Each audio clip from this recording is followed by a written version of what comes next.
Munich you don't know. Okay? So here we go. So this picture here on the top, it's just the iconic cathedral in Munich. And then the places we're going to visit are down along the bottom. Tutzing is the little town where we stayed for 3 weeks. Kochelamsau is south of Munich, about an hour. Mittenwald is in the far southeast corner of Bavaria.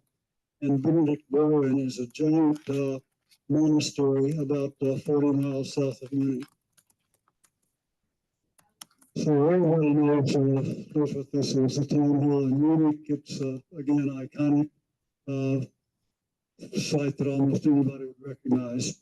And it's very interesting because in World War II, it was completely flattened and they rebuilt it to look just the same. So it's a wonderful tourist draw. This is a picture from Oktoberfest. One of the tents, there were 6 major breweries in Munich. Augustinbrau is the only one that's privately owned, and it happens to be my favorite. All of these breweries have gigantic tents at Oktoberfest. And when I say tent, I mean something that's erected on breweries that are about 15 inches square and gigantic. So inside one of these tents, it'll hold about 6,000 people, and a number of beer gardens on the outside that'll hold another 2,000, 2,500 more. And there's 6 of those around for Oktoberfest. Here's a typical Augustiner wagon. Augustiner is the only beer company in Munich that still delivers its beer to Oktoberfest in wooden barrels. Everyone else uses high pressure metal barrels, so probably a little bit more sanitary. These are a lot more picturesque. And this is a couple of kettles for beer that is made in a typical Munich brewery. They hold 5,000 liters, 50 hectoliters, and that's a lot of beer. Was that Heineken, the Heineken brewery? The one you saw happened to be Löwenbräu. Okay. You can see it back here. Between the kettles is the Löwenbräu lion. Unfortunately, I couldn't find a picture of Augustiner's kettles. So this is the Augustiner restaurant in downtown Munich. Our favorite restaurant in town. We've been going there for a long time, but Augustiner has been brewing beer in Munich since 1328. So they pretty well got it down. This is another one of the famous sites in Munich, the Nymphenburg Palace and Grounds, which was the residence of the kings and electors of Bavaria for hundreds of years. Nymphenburg was built in 1644, started then and built through to 1679 when it was completed. And this long building that you see here it's been added on to over time. It's 650 meters long.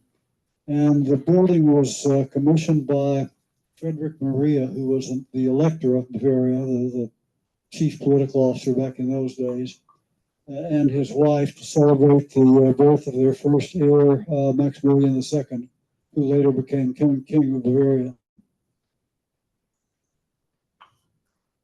So this is a little close-up picture of the palace. It's the central palace, which was very Italianate and Baroque. This is the king's bedroom. Now, I don't know about you, they thought it wasn't very over the top, and he got a good night's sleep there. I think I just have nightmares here. Well, it's quite something. There's a rumor that Sue used to change the beds in that one. Oh. When she was in au pair. Sue has quite a history in Germany. So Henry knows. So this is the Hall of Mirrors in Nymphenburg, and I don't think they have to take a back seat to Versailles on any count with this. It's really something. When the king looked out his window in the morning, this is the Grand Allée on the left. That's the view he'd see every day. And way back on the right is the Apollo Temple, which is a little folly back in the park. Palace Park, which is, I think, 600 or 700 acres. Now, everybody who's been to Munich goes to the Viktualienmarkt. It's right in the center of town. Locals love it. They go there often in the morning just to have a beer and to buy something to eat, take home later for the wife and kids or whatever. This is one of the stands, any kind of olive you've ever wanted to see. On the left, you can see the maypole at the Viktualienmarkt, and down right here, you see the barrels with the logos of the 6 different major breweries. And since this is such a coveted spot, they've arrived at an agreement where every 6 weeks, another one of the major breweries gets to serve the beer. So it works out pretty well. This is a slow morning at the Viktualienmarkt. It's usually just absolutely packed. And the stands there have a big variety of fresh food and really high quality, and the prices are pretty good. Watermelon. Wow. Yep. So this is their mushroom stand. These yellow ones are Pfifferlinge in German, and Ellen loves to cook with them, and I love to eat them, so it's all good. This is the Englischer Garten. It's a huge park that runs right through Munich for 2.5 miles, I guess, north and south. And the Isar River runs through Munich. When they were making the park, they took some water off the river and they actually run it right through the park. And then at the other end of the park, they run it back into the river. So when I lived in Munich for 5 years, this was literally across the street from my apartment. So it was a pretty nice venue. This is West Park, which did not exist when Ellen and I were in Munich. We left in 1981, and this whole area used to be an industrial area. It was not a nice place at all, particularly, but the city decided that once they got tapped to run the International Garden Show in 1983, that they needed the proper venue. So they created West Park, and it's just absolutely lovely. Ellen and I just discovered it on this our last trip last summer, and we just adore it. This is the sculpture at the entrance to the park, sort of wacky. This is Ellen in the middle bottom. This is another view of West Park. A lot of the neighbors just hang out there. It's become their front yard. The kids play there every day. It's really wonderful. And here are some of the regulars. You see hundreds of geese there every day, and that's their home. They stay there year round. And they find it quite interesting. So this is the cluster of Benedict Boyren. It's about 40 miles south of Munich. Founded a long time ago, as you can see, by the Benedictine order.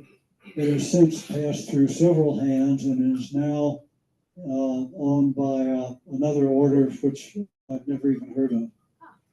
This is the basilica is right here where you see the 2 towers, and inside the basilica, you can see all the elements of the High Baroque style.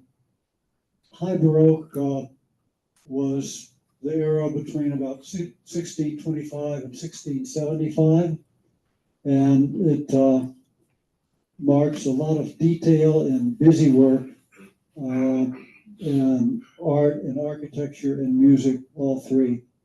So you can, it started in Italy, particularly northern Italy, and spread throughout Europe, particularly Catholic Europe, and Bavaria is certainly qualifies for that. But Catholicism is the major religion there. Unfortunately, there was a hailstorm in Benedict Boyren. It came out of absolutely nowhere, not unforecasted. It struck. It lasted 5 minutes, and it took out every roof in the cluster and all of the roofs of the town of Bavaria. So everybody got a new roof. And here's the cluster. You can see the twin towers there on the other side. While we were in Benedict Bar, and we hiked around the town, and we saw these two signs. And this is typically how proud parents announce their babies in Bavaria. So after spending about 10 days in Munich on our last trip, we spent 3 weeks down in Tutzing, which is a city that you see before you on the west side of the Starnberger See. There are 5 lakes west of Munich. The Starnberger See is far and away the largest one, and that's where Tutzing is. So here's a map. You can see the Starnberger See and the Ammer See and a couple of the other smaller ones. This was sort of the land between the Starnberger See and the Ammer See was what we thought of as our backyard. There's wonderful places to hike in there. Andex Monastery is there, which is very famous for its beer, as well as its food. And our condo was in Tutzing, which is about halfway down where you see the S sign. That's for the end of the S-Bahn. And right up the road from Baron Reed and Schloss Hohenried, which we'll see. Now this was our condo that we rented, the top floor up on the left. Beautiful balcony. Unfortunately, it was just so high that you couldn't sit down and see over it. You had to stand up. But our landlady had a green thumb, and she was just marvelous with flowers. And she loved wooden beams. This is the inside of our condo, which was quite roomy and really, really elegant and nice. 1 bedroom, and the doors here on the right go out to the balcony. But I really enjoyed that. This was the early morning view from our condo out over the countryside to the Starnberger See in the background. And I've often thought that Monet would have made a nice painting of this. This is how it looked in the afternoon. It's about 350 meters maybe from our place over to the lake. And once you got to the lake, there's a path going north and south where you can literally walk all the way around the lake if you've got the legs for it in a lot of time. This is the kind of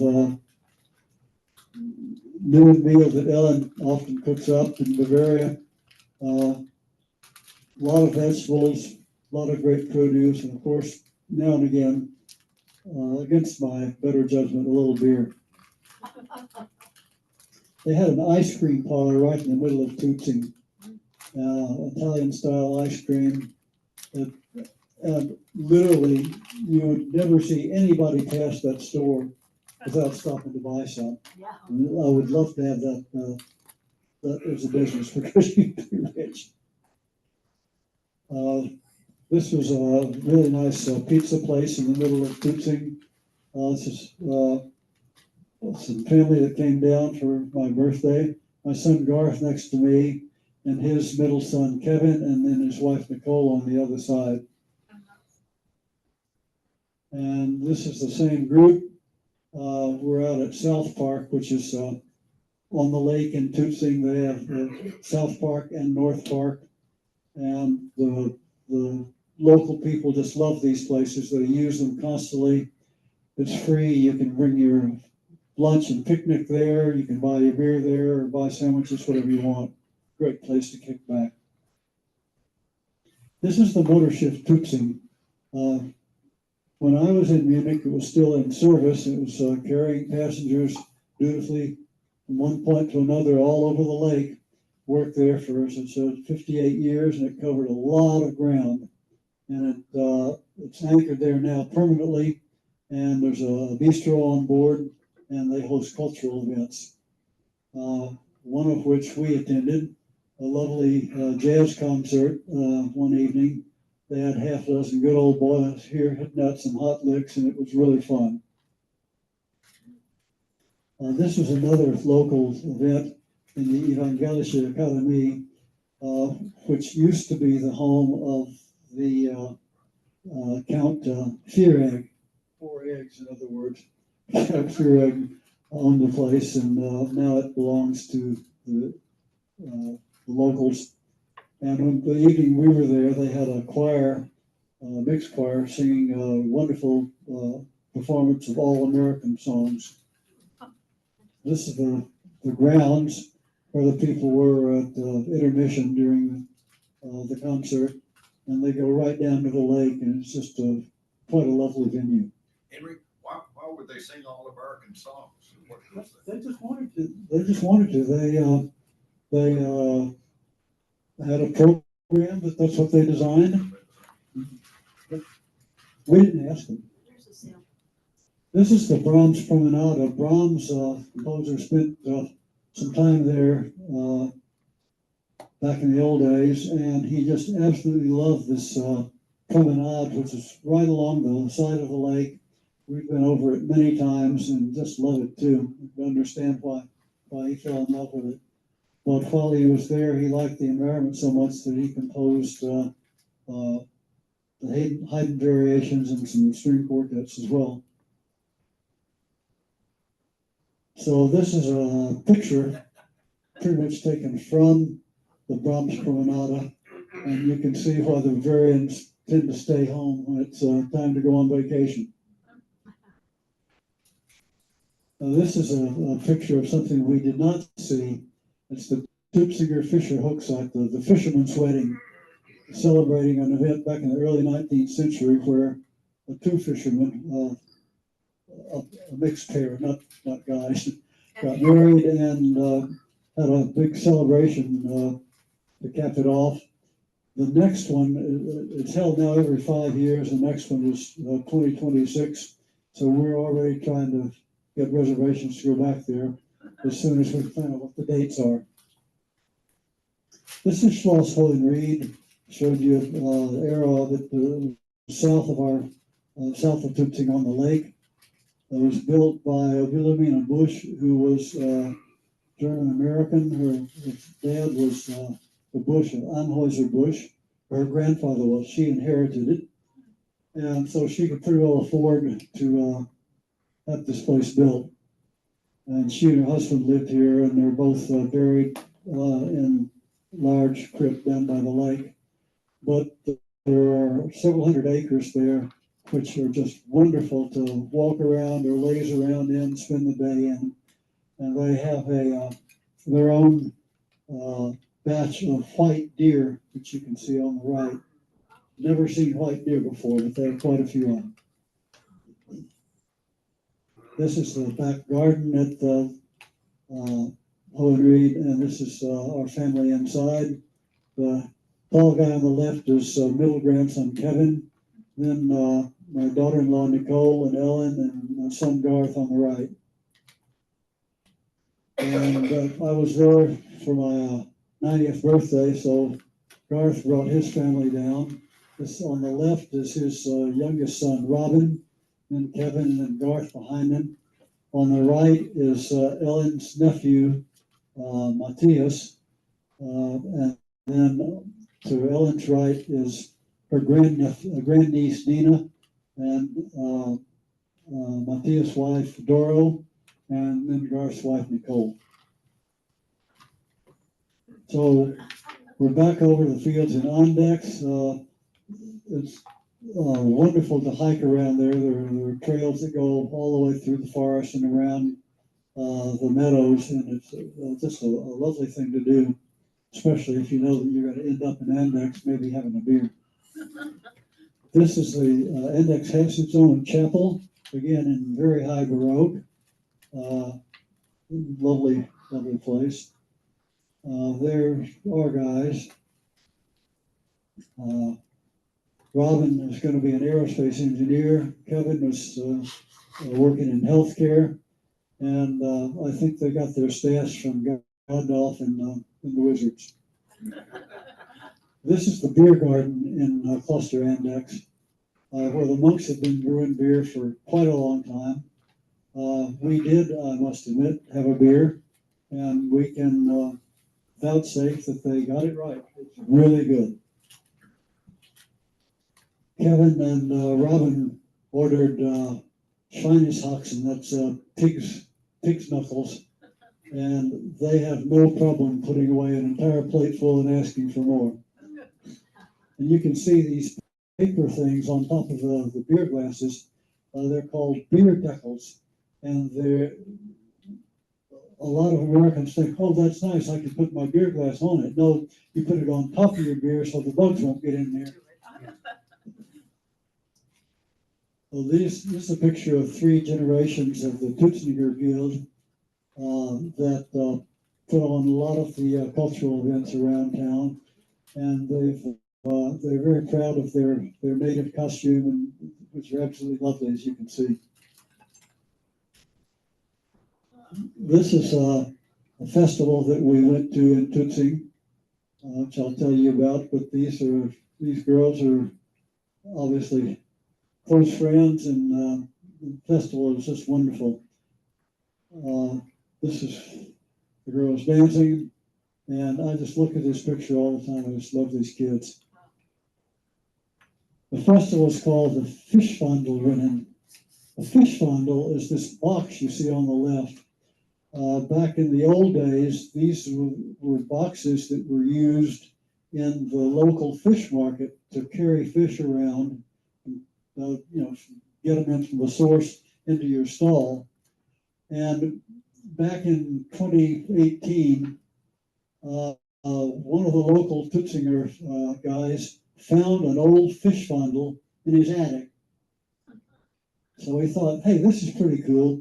They built some new ones, and then they created a competition where 2 people will get into a Fischwandel, and out here under this arrow, there's anchored a little buoy. And so their object is to get your Fischwandel to row it out around the buoy and back to the stop. And anybody can enter. The big choice is, do you kneel in the Fischwandel? If you did, you get more power, or do you sit in it where you have a lower center of gravity and you get more stability? So this is what happens when you kneel, and this is what happens when you sit, and the winner's shot. And some folks just don't make it. So this another big festival that we saw. When we were in Benedict Bourbon, we saw a poster for this festival, so we headed down to the Kokelsee. Up, you'll see some electric lines in the middle background going up over the mountain wall. Behind this, there's another lake called the Valkensee, and it's several hundred feet higher. And at the bottom, they have a power plant, the Valkensee, that drains into the Kokensee and creates a lot of electricity. But this is the poster we saw.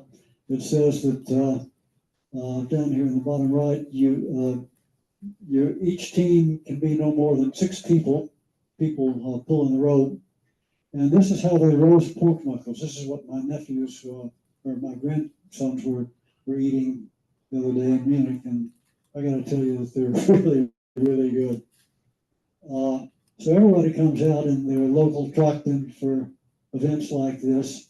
The band turned up. You can see that they've all got a beer on the table. While we were there, I counted that they were on their 3rd round when we left. So that keeps them spruced up pretty good. And this is our pork knuckles with Bavarian potato salad and kraut in it.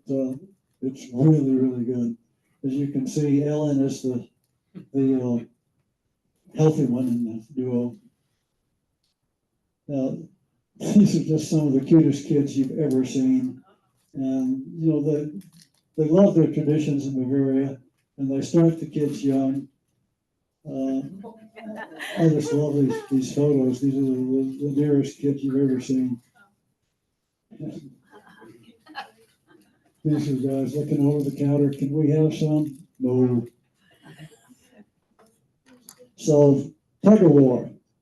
6 people to a team, and some of these guys you could say, well, do you want to be skinny like some of these guys on the left? Or do you want to be muscled up and then have beef like the guys on the right? And you can pretty well figure out who won this particular round.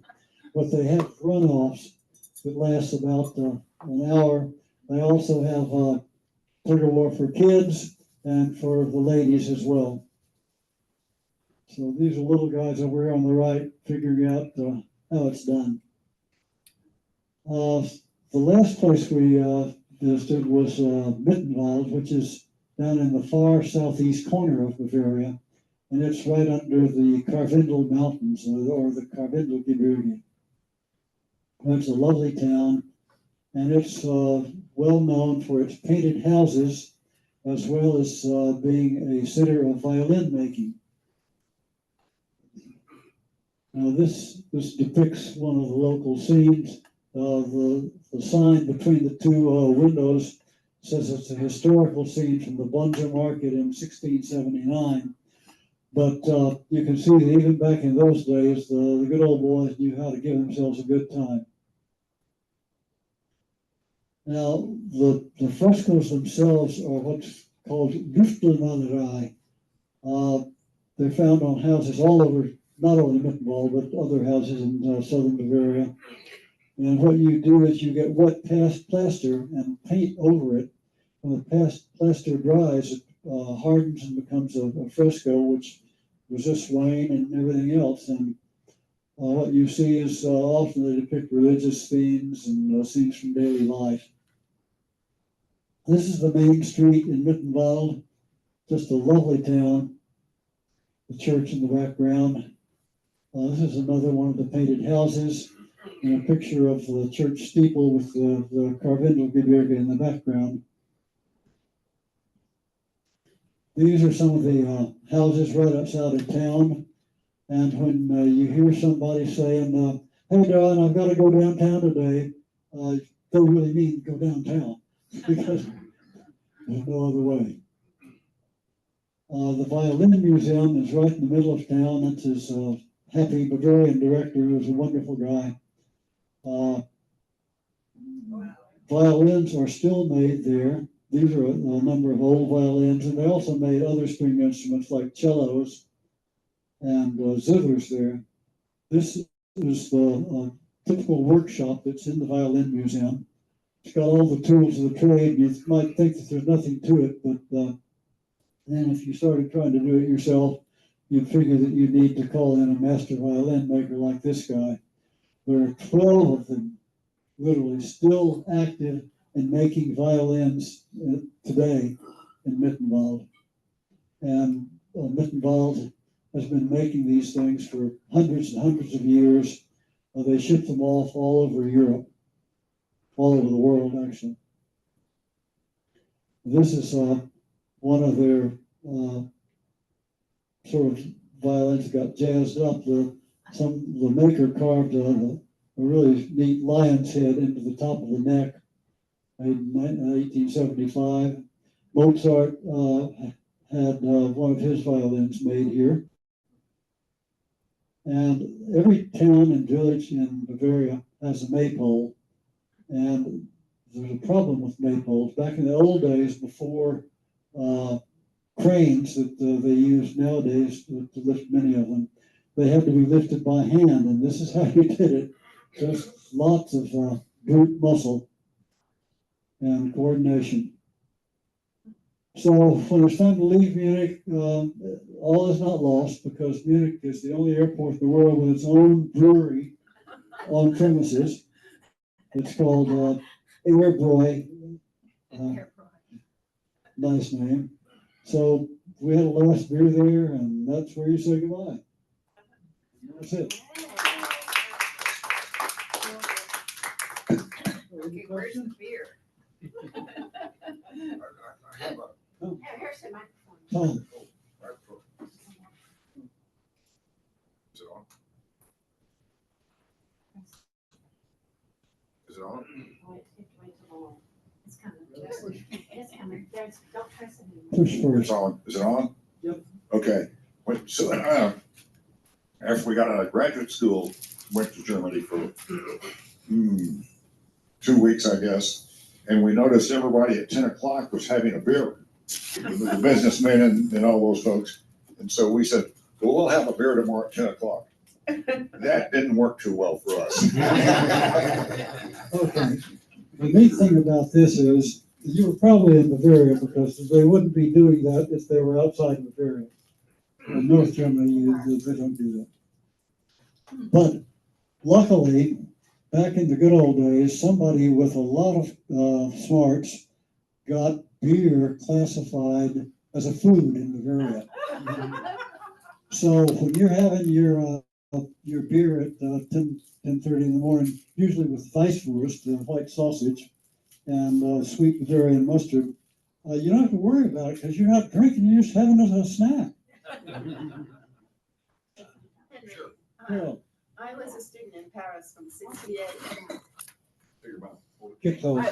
from 68 to 71, and I had a good friend who was born in Heidelberg and who studied there and had been studying with me in Paris. So she invited me, and I spent the Fasching in Heidelberg, and it was really fun. Oh, yeah. And my German is limited to Wo ist der Bahnhof? Und wo ist das Bier?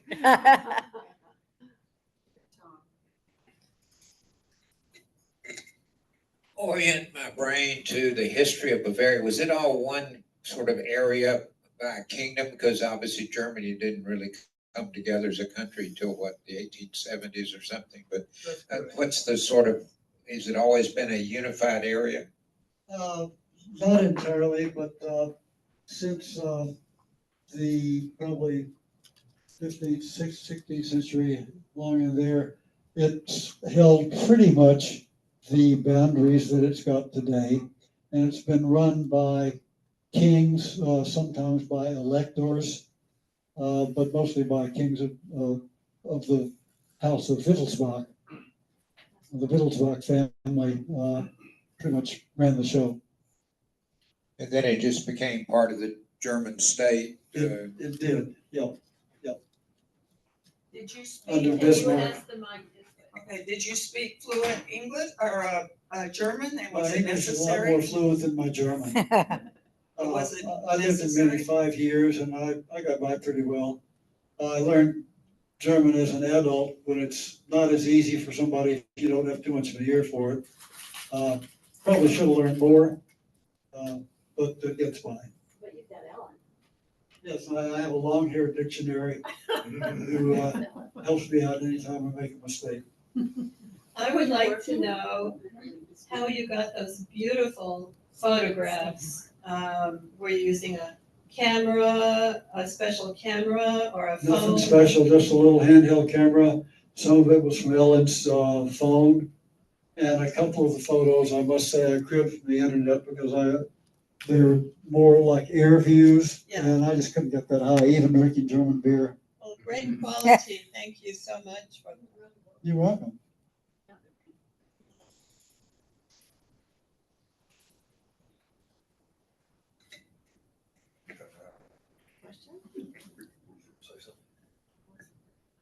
Okay, as we say in Bavarian, das war's. And on that note of travel, may I iterate that we have added a travel club to the CCV offerings. It meets on the third Thursday of every month, faithfully, for over 15 years. It's a very old group. In terms of the tradition. And we meet at 2:00, and we meet at the WellMed Senior Center, which is on the theater road of Ben White. Mopac, and then you get off onto, I think it's 290, but it's Ben White, and it's right there. where the burger center is, right by the burger. Yeah, Brody, where Brody kind of intersects, or where the Coles is, if you know that. But we'll help you get there. I think the address is on the CCV website. Joanna is putting the notices in now. We usually have a program like this, or the group has just ventured into traveling together. So we have not traveled together, but in February, they're doing about a week's trip, cruise I'm going. out of Galveston. And so Rick Cloud is a big participant. Michelle is. We've got several CCV members, as I am. So I really want to welcome you to come do that. Yes. Well, we have to hope that Rick didn't lose all his money in Las Vegas. He only paid for the cruise. Where are you going from Galveston? Galveston. Where- Along the coast of Central America, so Cozumel, Mexico, and then there's Belize and a place in Honduras. It's a total 10-day trip.